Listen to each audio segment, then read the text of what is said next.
Ô Camila, eu estava te perguntando se você, na sua experiência, né, tem visto setores de RH, pessoas que trabalham nessa área, não se trabalhando, né, apenas contratando serviços, contratando palestras e treinamentos, mas não se jogando nessa forma. Como é que é a sua experiência nisso?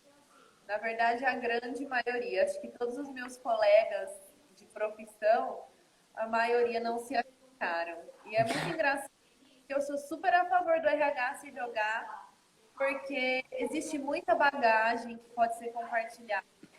E muitas vezes você não precisa buscar empresas fora, você pode até reduzir investimento fazendo ações e desenvolvendo ações ali com o próprio RH. E é completamente possível. Desde o início da minha atuação, a maioria dos treinamentos voltados aí a competências comportamentais, em grande maioria o próprio RH tem desenvolvido. Então, me jogava mesmo.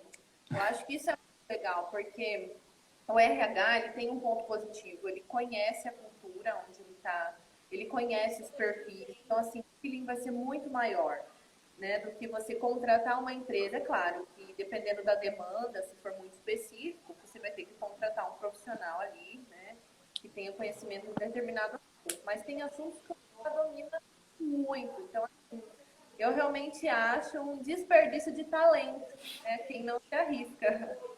Porque, como você disse, né, Gabriel, hoje tem tanta ferramenta, tem tanta metodologia diferente, tantas possibilidades. E hoje, assim, na verdade, é impossível você não conseguir encontrar caminho para você desenvolver o treinamento. Você,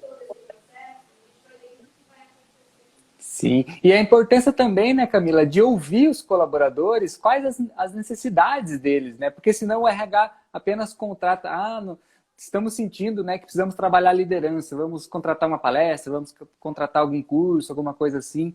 Mas o quanto tem que vir dos colaboradores, né? A gente trabalha muito isso nesse setor de motivação intrínseca, né? O que vem deles, a necessidade? Porque senão, se o RH não está muito alinhado, não está ouvindo os colaboradores, né? Se não tem uma escutativa ali, é muito provável que contrate cursos ou formas que não são as necessárias naquele momento, né? Isso acontece muito também.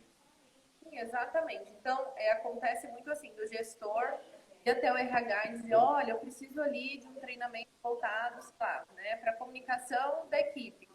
E aí, quando a gente vai levantar realmente a necessidade, o problema está na gestão. Então, é muito importante que o RH tenha consciência de que nem toda demanda que chega é bem assim.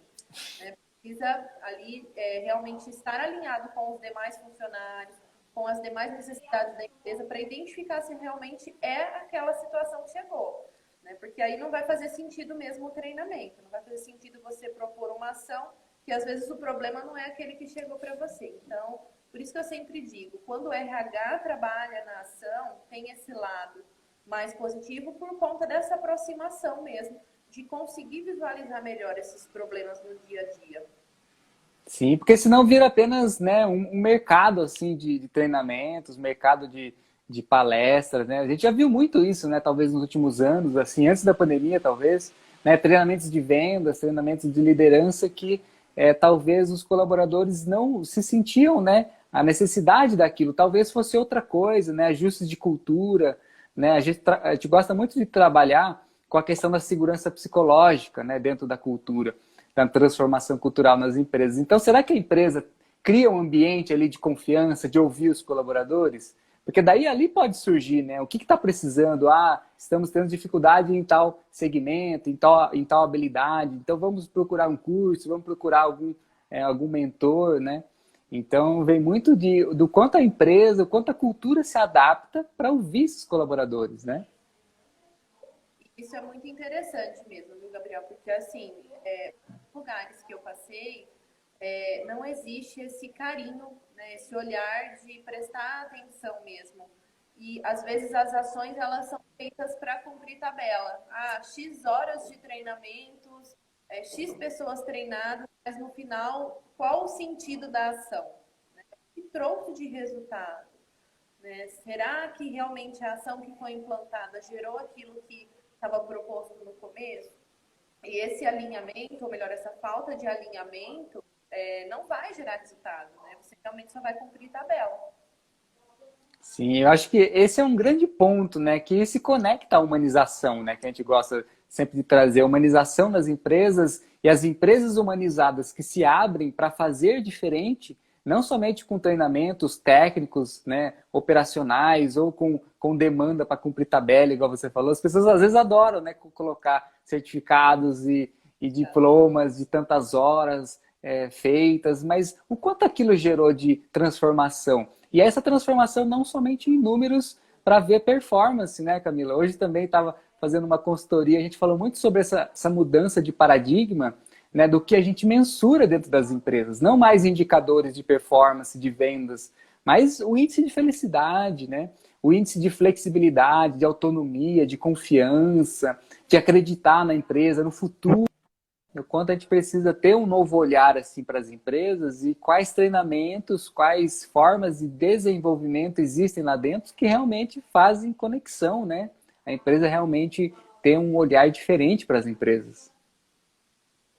E assim, né, é gerar conexão também no momento do treinamento. Então, é ter esse olhar antes de preparar a ação, mas também essa preocupação em gerar conexão no momento do treinamento. Então, eu vejo muito assim, empresas que trazem um treinamento e não se preocupam com o público que vai estar ali. E aí, às vezes, escolhe uma metodologia errada, escolhe uma ferramenta errada, e aí o treinamento é um desastre porque as pessoas não participam. Não participaram com autonomia daquela ação. Então, é gerar essa conexão e ter essa preocupação também com as pessoas durante a aplicação desse treinamento. Então, as pessoas precisam encontrar sentido. Por que eu estou fazendo isso? Né? Não só estou matando hora, tem um propósito. Então, eu vejo muitas empresas assim que propõem a ação, mas não deixa isso claro para o funcionário, não deixa claro por que aquele treinamento está sendo feito, né? Por que aquilo vai ser importante. Então, a escolha das ferramentas é importante para que você gere mesmo esse engajamento. Então, eu penso assim, não dá mais para correr disso. Hoje a gente está em um novo momento. Né? Então, se você não buscar se encontrar com essa nova proposta, cada vez mais você vai ter pessoas menos envolvidas, menos participativas, né? E menos resultados também. Gerando menos resultados também. Sim, a apresentação, né, Camila, do que vai ser desenvolvido aqui. Será que é necessário mesmo, né? O quanto isso vai impactar? Por que os colaboradores podem ter trazido essas demandas, né? Por isso que a gente falou no começo, né? O quanto os colaboradores estão sendo ouvidos para eles trazerem as demandas deles. Porque senão, eu já vi muito também nas empresas, né? Treinamento de inteligência emocional, mas às vezes o colaborador nem sabe o que é aquilo, nem sabe o quanto aquilo vai impactar. Às vezes tem dinâmicas, tem vivências, mas os colaboradores, teve alguma coisa no final de semana, teve um dia que teve um treinamento lá, mas aqui a rotina continua, né? Mas o quanto existe uma preparação no pré e no pós, né? Por isso, um grande papel assim, do RH de realmente estar ali perto do colaborador, ouvindo e também trazendo, né, apresentando aí essas ferramentas. Tem tantas ferramentas hoje em dia de gamificação também, né? Você trabalha com isso, eu adoro essa forma lúdica assim de trazer e o quanto os colaboradores conseguem se sentir confiantes e abertos para experienciar isso, né? Você já deve ter visto experiências dos colaboradores não quererem participar, né? Não se sentirem abertos. Como é que é para vocês?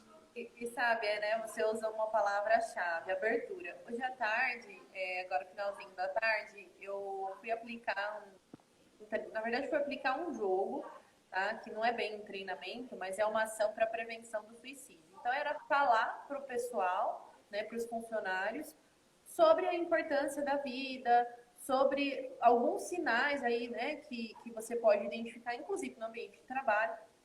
E é um jogo de tabuleiro, com cartinhas, dado, né, competição e tudo mais. E assim, gera essa abertura, gera essa predisposição das pessoas estarem realmente participando. Então as pessoas jogam, as pessoas falam sério, as pessoas dão risada também, mesmo sendo um tema pesado. Então eu acho que é isso, é você gerar abertura.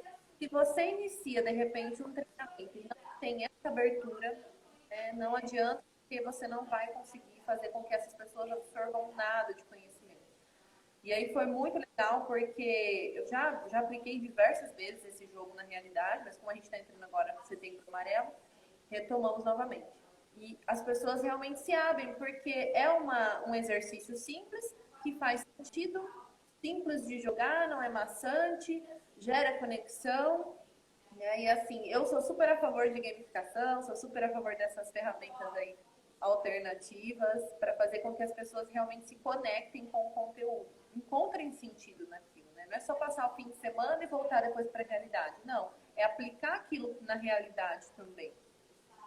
Sim. Por isso a importância da elaboração, né, Camila? No final de uma dinâmica, no final de uma conversa. O que a pessoa conseguiu extrair daquilo? Qual a metáfora por trás do que ele vivenciou, do jogo, né, da dinâmica? Como é que ele consegue identificar ali um aprendizado realmente que ele pode aplicar? Porque senão vira apenas, né, tem um certo horário, que tem uma palestra, que tem um jogo, que tem um workshop, mas o quanto que ao final daquilo você conseguiu compreender, elaborar, assim como no processo terapêutico, né?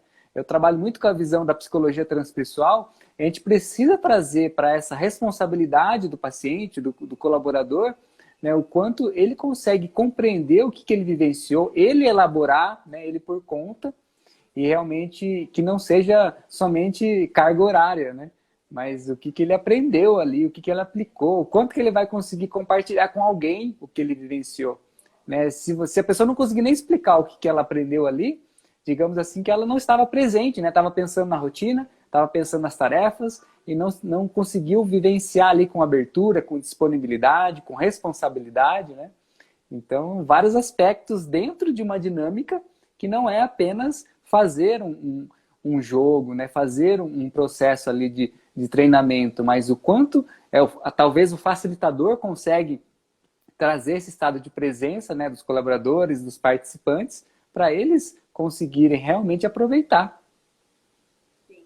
E eu estava aqui, né, pensando no que você acabou de falar, essa questão de você olhar para o funcionário. E um dos elementos aí da andragogia é fazer sentido, precisa fazer sentido. Por que eu estou aprendendo esse conteúdo? O que eu vou fazer com esse conteúdo depois? E aí você havia me perguntado no começo, né? Ah, por que os RHs não se jogam para eles mesmos produzirem essas ações de desenvolvimento? Eu acho que um dos maiores desafios talvez seja realmente isso. Fazer com que as pessoas encontrem esses.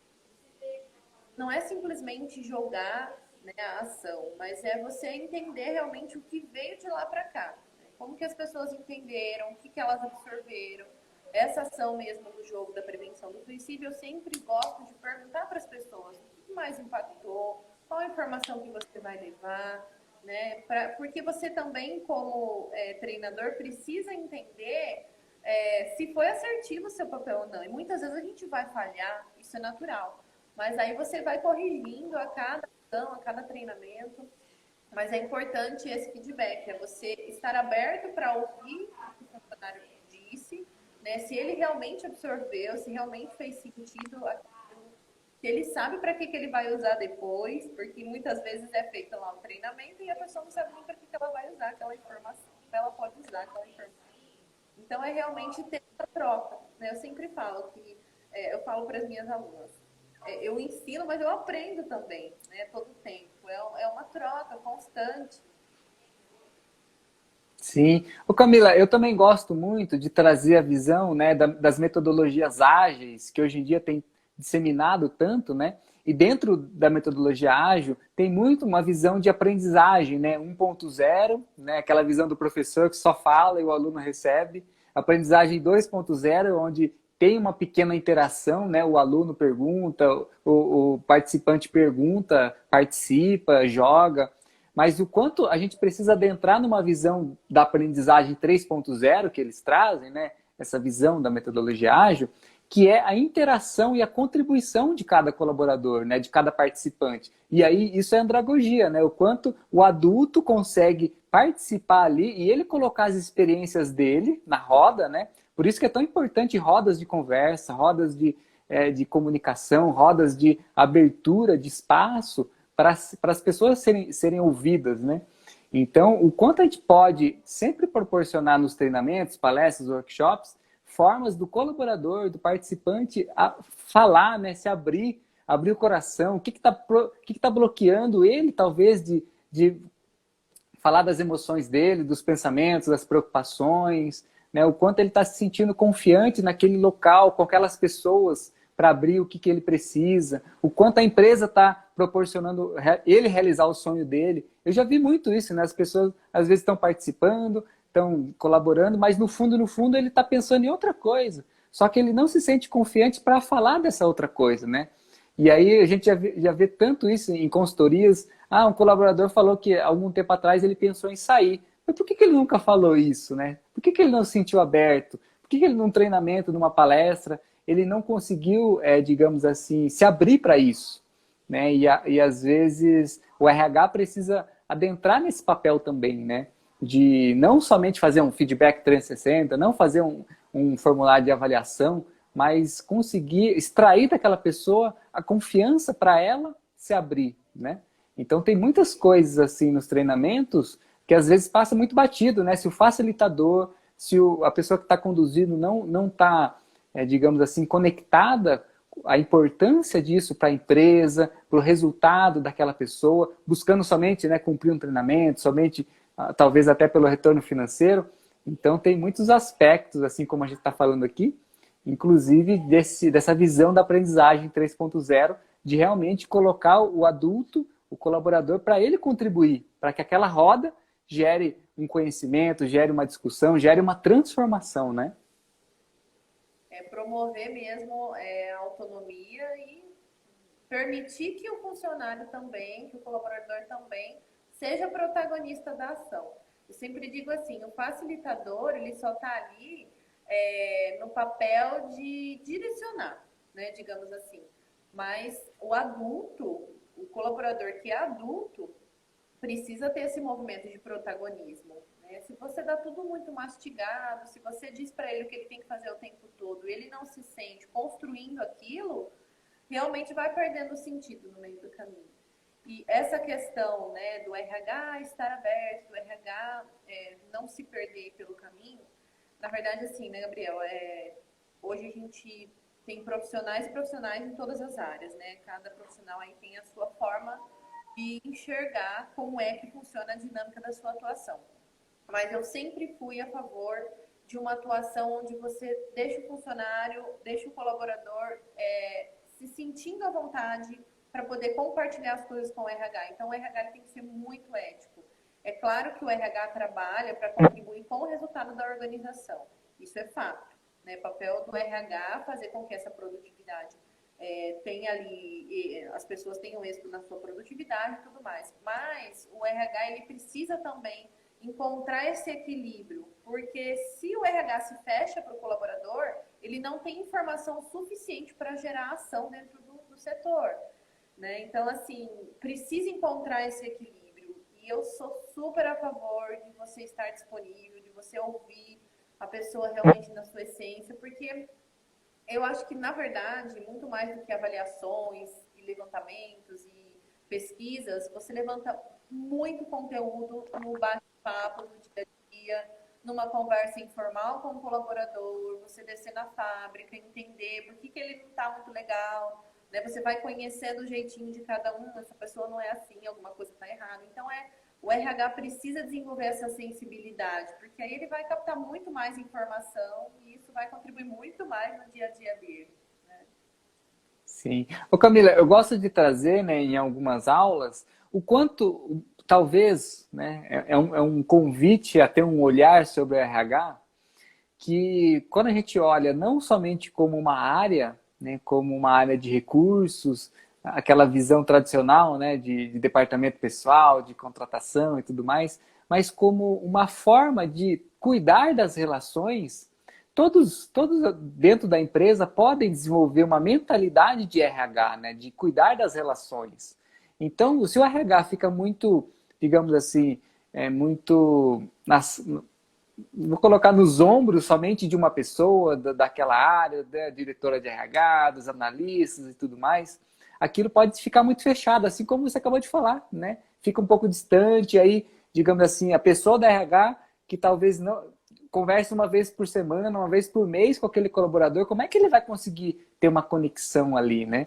Agora, se quem está todos os dias ali com aquela pessoa sabe a importância de olhar para as relações, cuidar dessas relações, ele vai conseguir gerar uma mudança, uma transformação, né? Ter uma ação para que haja, né, alguma mudança mesmo, de paradigma, mudança do quanto aquela pessoa está aberta para aquilo, quais dificuldades emocionais ela está tendo.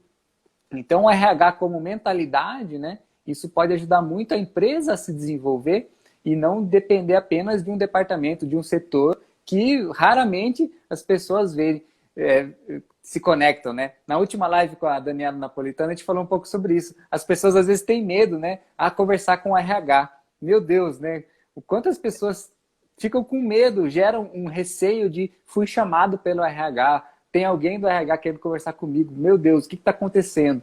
Então, às vezes, essa visão, né, de um RH de recursos, que apenas cuida ali de contratação, de demissão, né, às vezes de avaliação, de performance e tudo mais, isso pode ser mudado, né, quando todos começam a cuidar dessas relações. O líder, né, a equipe inteira, a equipe cuidar um dos outros. Por isso que a gente fala de relações, né, não de recursos. Então, quanto aquela relação está saudável para a equipe, para ela, para a empresa. Então, eu gosto muito de trazer essa visão de RH como mentalidade. E eu também compartilho dessa mesma ideia, você ir pregando, porque todos podem contribuir com isso. Não é o RH quem tem que garantir um clima bacana na organização. Não, todos precisam contribuir, né? E o RH tem que ir plantando. Mas existe realmente esse estigma aí, né? No RH vilão. Mas eu penso que depende muito da atuação do profissional. Se é uma atuação aberta, se é uma atuação com empatia, com ética, né? Se um colaborador te traz uma demanda e você sabe fazer a gestão daquela demanda sem gerar mais conflito, então tem tudo isso, né? As pessoas se sentirem à vontade a partir de uma atuação ética, de uma atuação realmente assertiva. Não faz muito sentido o RH absorver informação e jogar no ventilador. Aí as pessoas realmente vão se fechar. Sim. Até porque, né, Camila, hoje em dia tem tantas formas do RH se complementar dentro da empresa, né? Tantas formas assim, principalmente quando tem pessoas externas, né? Os business partners, né? Pessoas que apenas cuidam em alguns pontos específicos, assim, de contratação, de treinamento. Então a pessoa, talvez de fora, né? Fora daquele sistema, fora daquela cultura, não vai conseguir sentir como as coisas estão. E aí, dificilmente você vai conseguir apenas perguntar para alguém, e aí, como é que tá? O que vocês precisam, né? É preciso estar ali no dia a dia, olhando para aquilo, né? Se conectando. E aí eu sou muito a favor do RH presente, não somente com mentalidade, assim, mas no dia a dia, né, das pessoas. Não somente com rotinas, né, de contratação, de cargos e salários, e fica um pouco separado dessa interação do dia a dia. Então, até para poder trazer um treinamento que vale a pena, né? Para ouvir o colaborador, o que ele está precisando, o que está acontecendo ali, e como que pode existir um treinamento no mercado, uma palestra no mercado que traga uma visão disso. Então, o RH precisa estar muito inteirado, né? Precisa gerar esse vínculo, né? Essa conexão aí com as pessoas. E é muito importante até assim, né? Gerar essa conexão também com quem está à frente da equipe, com os líderes, com os gestores, porque você vai disseminando para que eles também comecem a olhar a equipe de outra maneira. Então, às vezes, chega lá uma demanda, vamos treinar. E, às vezes, você vai ali prestar atenção e, às vezes, o funcionário está lidando com alguma dificuldade externa e não é falta de treinamento, não é que ele não sabe fazer, mas, de repente, alguma outra coisa, alguma outra questão que às vezes nem tem relação com o trabalho, ou tenha também relação com o trabalho, principalmente relacionada aí a clima, que pode estar impactando ali no desempenho. Então, é também transmitir para o líder, para o gestor, essa visão, para que ele fique um pouco mais atento, crie essa sensibilidade de olhar e interpretar. Por que isso está acontecendo? Sempre era assim ou não? Né? Porque, às vezes, o gestor ele deixa um pouco de olhar continuamente. Ele só parece que alerta a hora que tem um problema. Né? Mas será que era assim? Não era assim? Então, também disseminar essa mentalidade para o gestor e observando mais a equipe. Né? Sim, e aí, igual você acabou de trazer esse exemplo que eu gosto muito, né? Não apenas trazer um treinamento quando está precisando, né? Para apagar um incêndio, para cuidar de algo remediativo, mas que você possa trazer um treinamento com um tema, com uma questão, para prevenir que aquilo possa estourar lá na frente, né? Que aquilo possa gerar algum conflito, pode gerar alguma dificuldade na vida do colaborador em relação à empresa. Então, eu gosto muito dessa visão dos treinamentos para que as pessoas comecem a perceber o quanto que elas estando preparadas para situações que vão vir, né, para que momentos, imagina nesse momento de pandemia que a gente está vivendo desde o ano passado, né, quantas pessoas não estavam preparadas e, digamos assim, foram colocadas nesse espaço, né, nesse momento, e que muitos não sabiam lidar, né? Quantas notícias a gente vê de pessoas realmente tendo dificuldades, né, de trabalhar de casa, dificuldades emocionais, né, entrando em burnouts, tanta pressão externa, as pessoas não conseguindo, digamos assim, se relacionar nesse meio, né, no meio remoto, não conseguindo conversar e ter autonomia e relacionado à delegação, né, o quanto as pessoas não conseguem delegar algumas coisas, acabam centralizando muito. Então, existe aí um grande convite para a gente olhar os treinamentos como algo realmente para prevenir, né, que algo pior aconteça. Principalmente a saúde mental, né, que é o tema tão batido hoje em dia, tão falado, né? Saúde mental dos colaboradores que não foram cuidados antes, né? E agora, se você quer trazer um treinamento para saúde mental, vai ser para remediar, mas não para prevenir.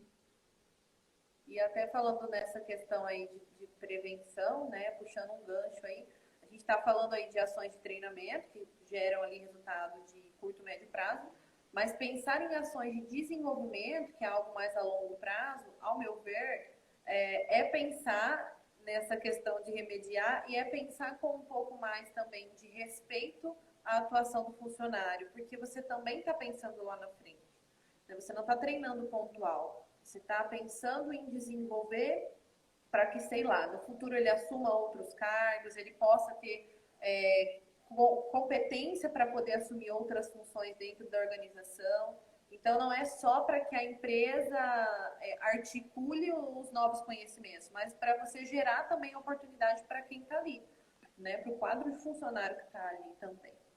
Sim, e para isso, né, Camila, eu gosto muito de trazer a visão da cultura organizacional, com muita clareza de valores, clareza de propósito, de missão, né, de visão, o quanto a clareza dessa cultura proporciona o colaborador a ter também uma clareza da visão e os valores dele, para ver se tem um alinhamento, se tem uma sintonia. Porque se não tiver, né, igual você falou, a gente vai querer promover algum programa de desenvolvimento, mas esse colaborador não está se vendo aqui na empresa daqui 1 ano, daqui 2 anos. Ele está pensando em coisa melhor, mas o quanto a empresa está proporcionando uma mensagem para que ele se conecte com aquilo. Né? E aí tem uma velha frase que, às vezes, se você investir muito no colaborador e ele ficar, né, talvez, quer dizer, e ele sair, não está valendo muito a pena. Então, o quanto existe de abertura da cultura, por isso que está sempre alinhado, o RH também como um grande guardião da cultura, né? Não só os diretores, fundadores, mas todos proporcionando ali uma cultura muito transparente, uma cultura muito esclarecida para que os colaboradores consigam se ver dentro da empresa. Aí sim promover um desenvolvimento a longo prazo, né? Conseguir ver o seu ciclo de crescimento aqui da empresa, como que a aprendizagem daquele colaborador está fazendo parte no crescimento da empresa. Porque se, digamos assim, o colaborador vai em cursos, vai em treinamentos e participa aí de sessões, né, de desenvolvimento, mas ele não está conseguindo se ver ali porque tem algumas questões que ele não faz sentido para ele, a empresa realmente pode estar perdendo tempo dos ambos os lados, né? E faz muito sentido isso, viu, Gabriel? Tanto no sentido de você investir, de repente você realmente não reconhecer se deve, né, manter ali a jornada daquele funcionário, por um motivo talvez dele ou da empresa, mas também não deixar de investir por medo dele sair. Porque aí é pior ainda, talvez, né? Você ter alguém ali que não reúna as competências que você precisa. Mas tem todo sentido que você falou. Se a empresa não tem traçado missão, visão, valores, se ela não tem traçado ali um planejamento estratégico para que as pessoas possam perceber, pera, eu consigo me enxergar a longo prazo dentro dessa organização ou não? E isso acontece muito, né, de não ter esse direcionamento, dos funcionários ficarem mesmo perdidos. Não é uma tarefa fácil, tá? Eu, como RH, digo, não é uma tarefa fácil estruturar tudo isso, principalmente as empresas que ainda não possuem isso implantado, não possuem missão, visão, valores, não possuem planejamento estratégico, não possuem bem alinhado o plano de cargos e salários. Então, assim, você começar do zero é muito difícil, é um desafio muito grande, mas é necessário, porque só assim que as pessoas vão conseguir se enxergar ou não. E aí que você vai começar a fazer os links. Não, faz sentido desenvolver essa pessoa por isso, por isso, por isso, né? E realmente trabalhar ali a longo prazo com as ações de desenvolvimento. Sim. Por isso que não é só aquela velha também, né? Velha frase de contratar um consultor que vai resolver meus problemas, né? O quanto a empresa em si consegue promover uma transformação cultural lá dentro, se a cultura não está apresentada, né? Se não tem nada definido, e o quanto a empresa consegue, né? Digamos assim, traçar o seu caminho. Não é ninguém de fora e muito menos querer trazer um treinamento ou uma dinâmica que vai resolver as coisas. Não é da noite para o dia. Eu gosto de falar que se a empresa demorou anos para cuidar da sua cultura, vai demorar um bom tempo também para que ela se estabeleça e os colaboradores se sintam pertencentes àquilo, né? Porque não foi construída, digamos assim, enquanto eles estavam lá, né? Foi indo, levando com a barriga, foi aos trancos e barrancos, e aí, de repente, do nada, o diretor quer trazer uma mudança, quer trazer um treinamento, mas o quanto aquilo existe de pertencimento dos colaboradores, né? E você comentou, né, essa questão do pertencimento dos funcionários. Eu vivencio algo assim muito próximo no meu dia a dia, porque muitas vezes você aplicar um treinamento não vai corrigir o problema que a empresa está vivenciando. E aí a culpa muitas vezes não é do treinamento, muitas vezes a culpa não é da metodologia que foi feita, que foi escolhida errada, não é nada disso, né? Às vezes tem a ver realmente com a cultura da empresa. Então, você tem líderes às vezes muito antigos, você propõe um treinamento, eles não corrigem o comportamento, por quê? Talvez porque a própria cultura da empresa estimula essas pessoas a continuarem assim. Então, assim, Sim.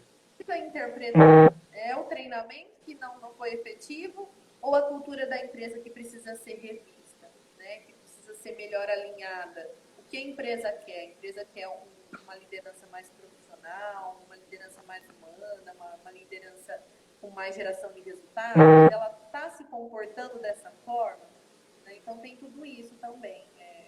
Muitas vezes não é que o treinamento não deu certo, é que talvez não era o momento ainda de fazer um treinamento.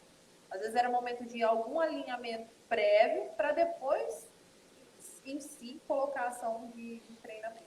Sim, por isso que eu falei, né, da transformação cultural para que a cultura esteja aberta para receber um treinamento, um programa de desenvolvimento, né? Porque não dá para contratar alguém para resolver as questões, para apagar incêndio, né? Tá tendo um turnover, surgiu um turnover muito alto esse mês, as pessoas não estão se sentindo bem aqui, eu vou contratar alguém para fazer um treinamento de inteligência emocional, de alguma outra questão. Peraí, né?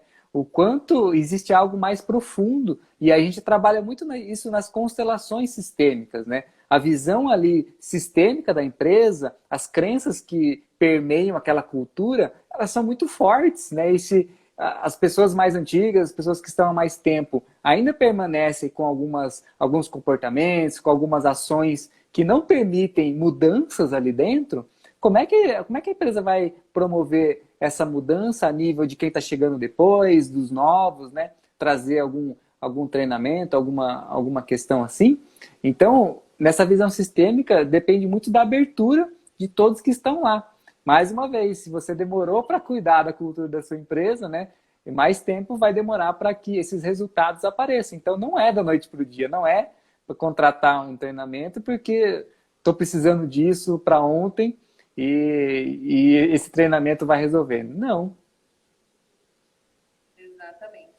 E precisa ter essa consciência, né, de que não é um processo rápido, de que é um processo lento, é um movimento muito lento. Principalmente quando a gente fala em mudança de cultura. É realmente ali um tijolinho por tijolinho e vamos embora, porque não pode desistir, mas não é rápido mesmo, não. Mais Sim. rápido começar Um exemplo. a consertar, né? E É. ajustar. Ô Camila, eu gosto muito de trazer um exemplo da Disney, né? Que essa cultura de treinamento foi, digamos assim, colocada na Disney desde os primeiros anos, né? O Walt Disney tem tantas biografias, tantos livros da cultura Disney, e desde o começo ele já pensava em como treinar os colaboradores, né? Em questões não somente operacionais e técnicas, mas de como se desenvolver. Então já tinha uma visão humanizada ali, né? A Disney trabalha muito com a questão da gentileza, né? Da cortesia, do espetáculo. Tem tantas coisas do universo da Disney que a gente pode aprender e modelar para o nosso negócio, mas compreender que desde o começo já existia uma cultura de treinamento. E não treinamentos apenas, né, operacionais, mas comportamentais, soft skills, que a gente fala tanto hoje. O Walt Disney já estava fazendo isso em 1950. Então, tem muito isso. O quanto a cultura se abre para essa visão de treinamento e a importância disso, desde o começo. Então, se é uma empresa que já tem uma longa história, chegar lá com uma novidade, né, de treinamento pode talvez não ser aceito e não ser muito receptivo diante dos colaboradores que estão lá, né? Com certeza, faz todo sentido. Então, tem empresas que nunca tiveram ação nenhuma de treinamento e desenvolvimento. Né? E aí, quando você dá o pontapé, quando você dá o primeiro passo, gera né, uma estranheza, uma resistência mesmo. Ah, estou perdendo tempo, poderia estar trabalhando, poderia estar produzindo, e não enxergam ali, a princípio, o propósito naquilo. Mas eu penso assim também, Gabriel, que às vezes as organizações cobram dos funcionários, você falando aí do exemplo da Disney, que já existe essa cultura, né, impregnada lá e tal, e às vezes as empresas cobram realmente coisas do funcionário e muitas vezes elas não deram ali ferramentas ou até conhecimento, informação para que ele gerasse o resultado que ela espera. E às vezes você mudar essa mentalidade que vem de cima para baixo, para as pessoas entenderem, né, para as pessoas que estão ali na gestão da organização entenderem o quanto é importante você implantar ações de treinamento e desenvolvimento, é desafiador, é muito difícil mesmo, principalmente empresas que não têm esse hábito mesmo, não têm essa cultura de desenvolver, de investir no funcionário, não só investir tecnicamente, né, operacionalmente falando, mas investir também nas questões de inteligência emocional, dos comportamentos, né, de outras questões aí, de relacionamento, comunicação, enfim. Sim. Por isso que não pode ser, né, Camila, digamos assim, algo que a diretoria, alguma questão hierárquica complica, né, essa comunicação. E aí como é que esses diretores, esses líderes dão exemplos deles se transformarem, deles criarem, né, programas de treinamento do que eles aprenderam. Igual você falou no começo também, né? Às vezes quer buscar uma coisa externa, mas o quanto existe um conhecimento rico a ser compartilhado ali dentro, né? Então, eu gosto muito de falar o quanto os fundadores da empresa, principalmente aqueles que idealizaram e têm uma visão clara do que a empresa se propõe, por que ela nasceu, para onde ela vai, qual objetivo ela consegue compartilhar ali para as pessoas, para a sociedade, de transformação do mundo, né, de cura, e aí a gente entra no movimento das organizações que curam. Então, se essa diretoria se vê muito longe dos colaboradores, se existe muito distanciamento na visão hierárquica, né, tão antiquada, se a gente for falar assim, que distancia as pessoas lá dentro, né? Ah, somos a diretoria e ali são os colaboradores e eles que fazem treinamento e a gente não, né? Então, o quanto de exemplo e congruência existe por parte dessa liderança, desses fundadores, desses diretores, deles se proporem, né, a se trabalharem, deles participarem de treinamentos. Eu já vi exemplos magníficos dos diretores estarem ali, né, digamos assim, participando de vivências, de experiências, de jogos, se jogando de corpo e alma ali porque ele faz parte da empresa, né? Não é nada separado. Então, esse é um grande exemplo que inspira os colaboradores. Nossa, se uma pessoa que tem esse cargo na visão hierárquica aqui da empresa, ele está acreditando que o treinamento é importante para ele, para todos nós, isso realmente pode fazer diferença. Agora, se existe somente por parte do RH ou de alguma liderança de contratar algo para que outros colaboradores façam, sem conhecer, sem vivenciar, sem experienciar, isso pode ser um grande gap aí, né? Realmente de comunicação e de disseminação do que eles acreditam. E eu já vivenciei isso, tá? Na minha trajetória. De, às vezes, de repente, ser proposto um treinamento e aí o líder é o primeiro a não participar, não se conectar, não ver sentido por uma questão mesmo cultural da organização. A organização não tem esse hábito de ter treinamentos. E aí, quando começa a ter, o líder também não abraça a causa. Aí a equipe também não vai abraçar, né? Tem uma frase de uma série que eu gosto muito, que é muito assim, né? No contexto medieval, mas se o rei não está ali no campo de batalha, o quanto os soldados vão querer lutar por aquele rei, por aquele reino, se ele não está ali, né? Então depende muito do exemplo e congruência dos líderes de realmente acreditarem nessa mudança através dos treinamentos, né? Tem uma pergunta aqui do Rafael, ó. E quando o colaborador é mais qualificado que o líder, como fazer este movimento cultural sem atrito com o gestor? O que você acha, Camila? Eu penso o seguinte, a estrutura da empresa, né, até como RH eu digo isso, tem coisas que a gente não consegue mudar. Tem coisas que a gente consegue sugerir, dar direcionamento, dar sugestão, mas nem tudo a gente tem autonomia para mudar. Então, quando o colaborador sente que o líder, que quem está acima, tem mais conhecimento, ou melhor, que ele tem mais conhecimento que o líder, eu penso que é uma decisão desse colaborador, porque se quem está acima não está enxergando isso, não é um movimento que o colaborador vai fazer, é um movimento que quem está acima vai ter que fazer. E se quem está acima não enxerga, eu acho que é decisão do colaborador estar ou não estar naquela posição. Porque essa transição não depende de quem está abaixo, né? A gente precisa respeitar também hierarquicamente o funcionamento da organização. Mas o que seria saudável? A empresa ter consciência da competência de todos os seus colaboradores. Ela ter consciência do potencial de cada um. Olha, estou enxergando que determinado colaborador tem potencial para assumir um cargo maior. E aí o que é saudável? A empresa realmente dá oportunidade para esse funcionário, para esse colaborador se destacar em uma outra função. Mas é um movimento que quem tem que fazer, ou melhor, o movimento tem que vir de cima para baixo. Sim, eu tenho alguns pontos para trazer em cima dessa pergunta que são interessantes, né? Uma delas é que eu passei algo parecido, né, numa empresa de tecnologia que eu trabalhava, de querer trazer inovação para a empresa, trazer um segmento que não tinha na época, né, de cuidar da parte de experiência do cliente, experiência do consumidor e tudo mais.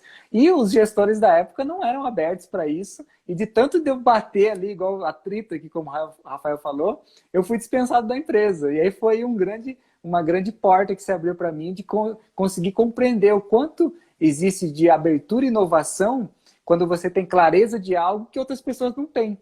Mas o quanto você, digamos assim, está no local certo, na empresa certa, que proporciona essa expressão sua expressão verdadeira de ser quem você é, para que você possa estar ali e conseguir se manifestar. Então depende muito do quanto a gente está feliz onde a gente está, mesmo não conseguindo trazer inovação, conseguindo se expressar. Se a gente consegue, né, é sinal que estamos na empresa certa. Se não conseguimos, precisamos repensar aí o quanto existe de alinhamento e conexão mais uma vez, de valores, de propósito, de visão, para onde a empresa está indo, para onde eu quero ir. Né? E também pensando na lei sistêmica, né, da hierarquia, tem muito essa questão. O quanto uma visão hierárquica pode dificultar muito a abertura de mudança dentro do sistema, para que busque harmonia, para que busque estar saudável. Porque se a gente tem uma visão muito digamos assim, não posso passar, né, o meu gestor, não posso passar o meu líder, eu preciso respeitar essa hierarquia, e se eu não respeitar, vai acontecer alguma coisa, eu posso ser demitido, eu posso ser retaliado. Será que vai fazer sentido eu participar desse sistema? Digamos assim, é um passarinho que quer voar, mas está preso na gaiola, né? Tem muito essa visão. Então, o quanto a gente precisa tratar o trabalho como uma visão de adulto, né? O quanto existe aqui uma conversa de adulto para adulto, e se ambas as partes não conseguem chegar em algo sensato, né, que faça sentido para ambas as partes, por que eu vou decidir estar aqui? Apenas porque eu ainda tenho dificuldade de caminhar com as minhas próprias pernas, né? O quanto existe uma visão até da nossa criança de respeitar o adulto, respeitar a hierarquia dentro de uma empresa, assim como a gente respeitava na nossa família, porque isso pode dificultar muito o nosso crescimento onde a gente está. Então depende muito de responsabilidade para fazer escolhas conscientes, né? O Rafael falou, estou perguntando por que podemos perder funcionários bons. Ah, muito bom. Penso assim também, Rafael.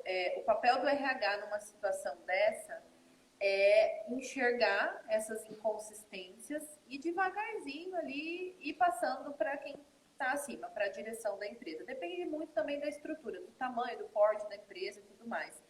Mas é passando. Então, se o RH também consegue identificar alguma situação onde tem bons funcionários, tem, de repente, potenciais ali que podem ser perdidos por uma falha na gestão, o RH ele pode sugerir, se posicionar, mas ele não tem autonomia para mudar, para movimentar. E aí é uma questão, eu concordo com o que o Gabriel falou, precisa verificar esse alinhamento. E o colaborador também precisa enxergar se faz sentido para ele estar ali naquele lugar ou não. Porque muitas coisas a gente consegue mudar, muitas coisas, infelizmente, fica aí a cargo de quem está acima. Mas o RH ele pode fazer esse movimento de passar informação, de trazer ali reflexões, de repente implantar e colocar ferramentas para poder avaliar como que está o desempenho, como que está a performance, se tem colaboradores ali qualificados que podem assumir outras funções. Tudo é linkado, na verdade, né? Como que é o planejamento da empresa, qual que é o plano qual é a trilha de carreira dentro da organização, como que é medido isso também. Acho que é bastante coisa assim que o RH pode trabalhar também. Sim, e em cima da segunda mensagem dele aqui, né, segundo comentário, porque podemos perder funcionários bons. Às vezes, o funcionário, né, eu gosto de trazer a visão do colaborador, aquele que contribui, né, não somente que faz uma função. Mas se esse colaborador é bom, será que ele é bom para a empresa, para essa empresa, com essa cultura? Porque às vezes essa cultura é um pouco mais fechada, um pouco mais travada, não abre tanto para inovação, não abre tanto de autonomia para os colaboradores trazerem mudanças. Então, se essa cultura ela se fecha e não se abre para mudança, esse colaborador não é bom para essa empresa. Não existe alinhamento. Esse colaborador pode ser bom, pode ser inovador, pode ser aberto, pode ser curioso, né, observador, desenvolver um monte de habilidades, mas talvez não seja bom nessa empresa. Pode não haver o match, né? Então, se esse colaborador é bom, ele pode fluir na carreira dele em qualquer empresa, contanto que esteja alinhada com a cultura daquela empresa. Por isso que quando existe um processo de recrutamento e seleção, agora nós estamos aí com o famoso alinhamento do fit cultural, né? Você Sim. realmente vê qual é a cultura daquele funcionário, qual é a cultura da organização, vai dar certo, não vai dar certo, é uma pessoa altamente inovadora e a cultura é altamente tradicionalista, então precisa fazer essas checagens para que não gere esses conflitos depois. Sim, ao mesmo tempo que as culturas um pouco mais, não vou dizer retraídas, mas com outros aspectos, né, que buscam mais uma visão tradicional, pessoas que buscam estabilidade vão se sair muito bem nessa cultura. Então, tem empresas e empresas, tem culturas e culturas, e vai depender aonde a gente consegue se encaixar nessas oportunidades, né? O quanto existe de conexão com aquilo que acontece ali. Então, são muitos aspectos a serem trabalhados, né? Muitas coisas. Muito bom. Camila, eu quero agradecer de coração seu tempo, disponibilidade e esse convite também para a gente bater esse papo aqui nessa live, trazendo um pouco aí da sua experiência, né, de treinamentos, desenvolvimentos, o quanto isso se conecta à humanização nas empresas, tema tão importante hoje em dia Então, sou muito grato aí pelo seu tempo, pelo seu convite para a gente bater esse papo. Obrigado. Eu que agradeço aí sua participação, conhecer você, digamos assim, pessoalmente, né? Já ficava bastante, ele já estava bem atento aos seus conteúdos, são conteúdos que fazem muito sentido para mim, para minha carreira também. Muito legal, gostei muito, espero que possamos repetir aí com outras lives, outros temas. Com certeza, quem quiser conhecer, né, o nosso trabalho aqui da Empresa com Alma, da Camila, tem aqui os perfis, né? Então acompanhe nosso trabalho, tem muita coisa bacana a ser compartilhada, muitos convites que estamos sempre fazendo para quem deseja aprofundar um pouco mais sobre isso, para quem deseja trazer mudança para sua empresa, seja pequena empresa, com um ou dois colaboradores, se você já embutir ali, né, um pensamento de treinamento desde o começo, garanto que quando a empresa expandir, ela vai crescer de uma forma muito mais harmônica e muito mais humanizada do que lá na frente, que é os exemplos que a gente trouxe muito aqui, de empresas hoje em dia querendo fazer mudanças no meio do caminho. Então, se a gente puder fazer isso desde o começo, né, Camila? Desde a fundação, desde o início das empresas, vale muito a pena. Seria um processo muito mais natural, né, Gabriel? Sim, perfeito. Gratidão a todos que estiveram aqui com a gente, né? Quem quiser, chegou na metade para o final, a live vai ficar salva aqui no canal da Camila, vai estar no meu canal também. Então, convido vocês a conhecerem esses conteúdos. Gratidão, uma ótima noite. Obrigada, Gabriel. Até mais. Tchau, tchau. Tchau.